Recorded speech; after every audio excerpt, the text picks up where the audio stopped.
শেষ হলো বিসিবির 8 ঘন্টার ম্যারাথন সভা। আলোচনার কেন্দ্রে বিপিএল, চ্যালেঞ্জের নাম নিরাপত্তা।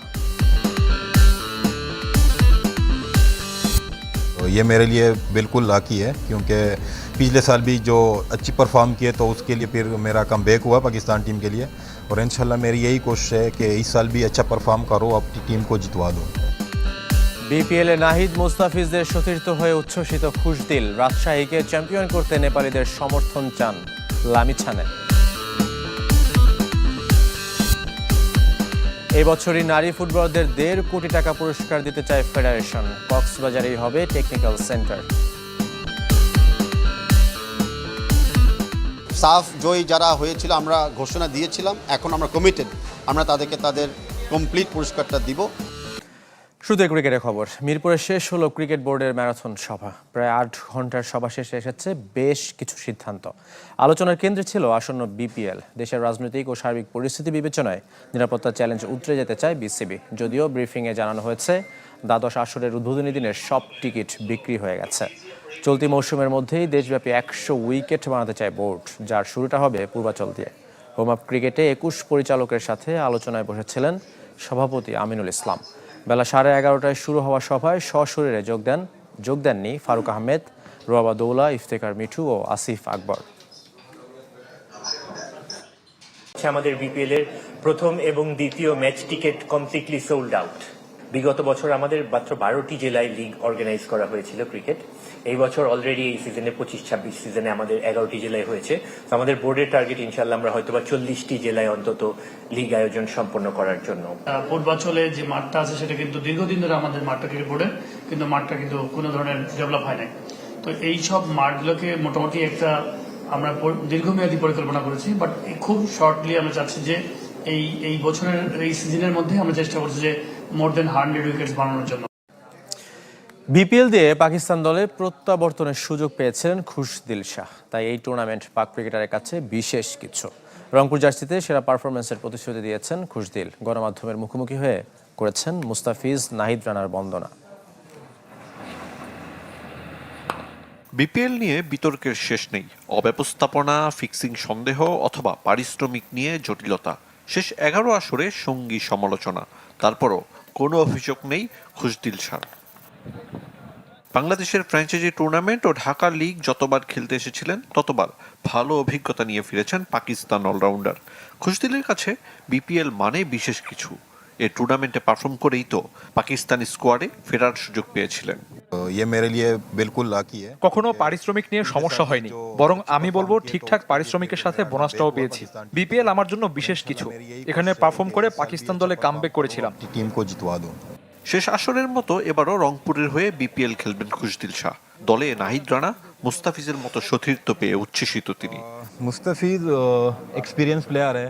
মুস্তাফিজ ভালো বোঝেন সাদা বলে কিভাবে বল করতে হয়। বোলিং বৈচিত্র্য আছে। নাহিদ রানার জন্য দোয়া রইল। আশা করি বোলিংয়ে উন্নতি করবে। রংপুর রাইডার্স টিম ম্যানেজমেন্ট নিয়ে সন্তুষ্ট পাক ক্রিকেটার। ড্রেসিং রুমে তরুণদের কাছে নিজের অভিজ্ঞতা তুলে ধরতে চান খুশদিল। जूनियर हमारे साथ जितने भी होते हैं। বন্ধুরা, তোমরা কি জানো, শুধুমাত্র এখানেই তোমরা একটি স্পষ্ট প্রতিশ্রুতি সহ একটি আসল সাথে আমার অভিজ্ঞতাগুলো শেয়ার করি। এখন নির্ভর করে তারা কতটুকু শিখতে আগ্রহী। स्पेशली जो मैनेजमेंट है, अल्लाह का शुक्र है। ঢাকা, চট্টগ্রাম, সিলেট 3 ভেন্যুর উইকেটই পছন্দ খুশদিলের। আসর শুরুর আগে করেছেন বিপিএল এর মার্কিং। 10 में से 7 नंबर। এদিকে আজ অনুশীলন করেছে সিলেট ও চট্টগ্রাম। সিলেট আন্তর্জাতিক স্টেডিয়ামে দুপুরে অনুশীলনে নামে চট্টগ্রাম রয়্যালস। হালকা ওয়ার্ম আপের পর স্কিল ট্রেনিং করেছে বন্দরনগরীর ফ্রাঞ্চাইজিটি। ফিল্ডিংয়ে বাড়তি জোর দিয়েছে শেখ মেহেদী, শরীফুলরা। তবে এখনও দলের সাথে যোগ দেননি কোনো বিদেশি cricketer.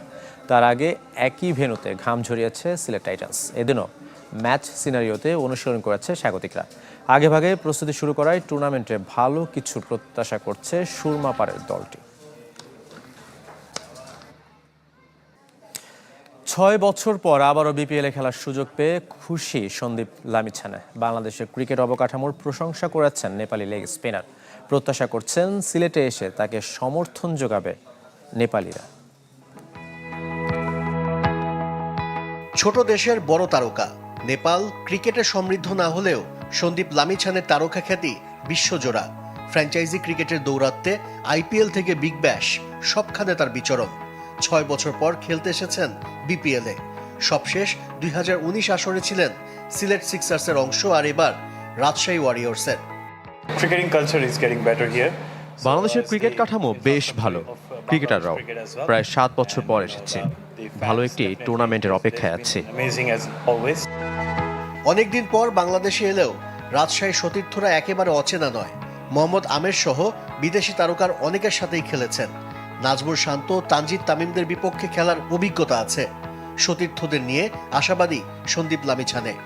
The talent here in this team, Rajshahi Warriors, I guess. আমাদের দলটা বেশ ভারসাম্যপূর্ণ, টপ অর্ডার থেকে বটম দারুণ সব প্রতিভা। নাজমুল শান্ত দলকে নেতৃত্ব দেবে, মুশফিকুর রহিমের অভিজ্ঞতা কাজে দিবে। বিদেশিরাও দারুণ, সবাই মুখিয়ে আছে নিজেদের সেরাটা দিতে। They all, give everything. বাংলাদেশে নেপালির সংখ্যা কম নয়, যদিও তাদের বড় অংশ ঢাকায়। লামিছানের জন্য সিলেটে এসে রাজশাহীকে সমর্থন যোগাবে প্রত্যাশা নেপালি লেগ স্পিনারের। Wherever the Nepalese play, they go and play for their respective teams, and সম্ভবত তারাই সেরা সমর্থক। যেখানে খেলতে যাই তারা আমাদের সমর্থন দেয়, তাদের প্রতি কৃতজ্ঞ। অনেক নেপালি ঢাকায় থাকে, তবে সিলেটে কেউ খেলা দেখতে এলে সেটা দারুণ হবে। to ask you to keep supporting our team.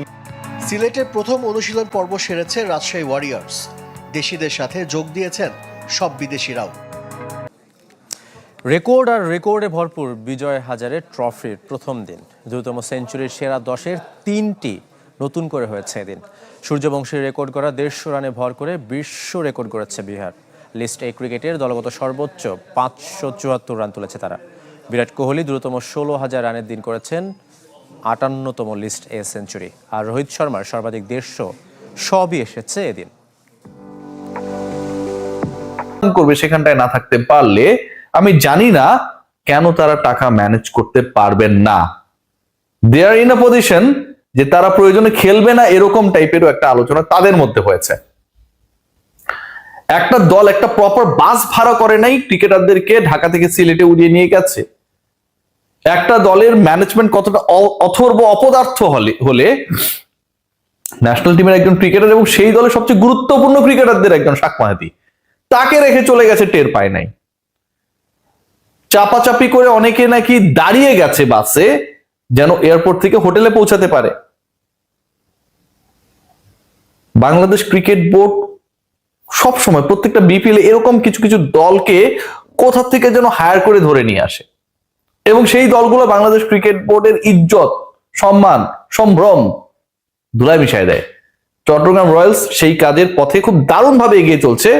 বিশ্বাস করুন আর নাই করুন, বাংলাদেশে ইলেকশন হবে কবে, হবে কি হবে না, এগুলো নিয়ে পাবলিকের অনেক ধরনের কমেন্ট রয়েছে না, কিন্তু এটা নিয়ে কোনো ধরনের ডাউট নেই যে Chattogram royals is there to make some big blunders again, এবং সেটা শুরু হয়েছে সিলেটে পৌঁছানোর সাথে সাথে।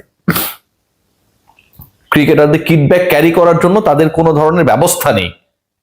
ক্রিকেটারদেরকে রেখে চলে যাচ্ছে, কেউ টের পায় না। পরে আরেকটা গাড়ি এসে শাক মাহাদিকে তুলে নিয়ে গেছে। শাক মাহাদি একটা কমেন্ট করেছিলেন না, তুষার ইমাম পরবর্তীতে বলছে যে শাক যদি ওই কমেন্টটা করে না করতেন তাহলে আমরা হয়তো বুঝতে পারতাম না যে সে যদি ওপেন থাকতো তার প্রাইসটা অনেক হাই হতে পারতো। শাক নাকি সেই কমেন্ট করেছে কারণ নাইম শেখের প্রাইসটা এত হাই, ডিরেক্ট সাইনিং না করলে তার প্রাইসও অনেক বেশি হতে পারতো। সেই কারণে তুষার ভাই, উইথ ডিউ রেসপেক্ট, আপনি তো এই দলের সাথেই আছেন, 2-3 মাস পর নিশ্চয়ই আপনার সাথে আমাদের কথা হবে এবং নিশ্চয়ই আপনি কি যেভাবে বলার চেষ্টা করেছিলেন সেই অবস্থান থেকে সরে আসেন।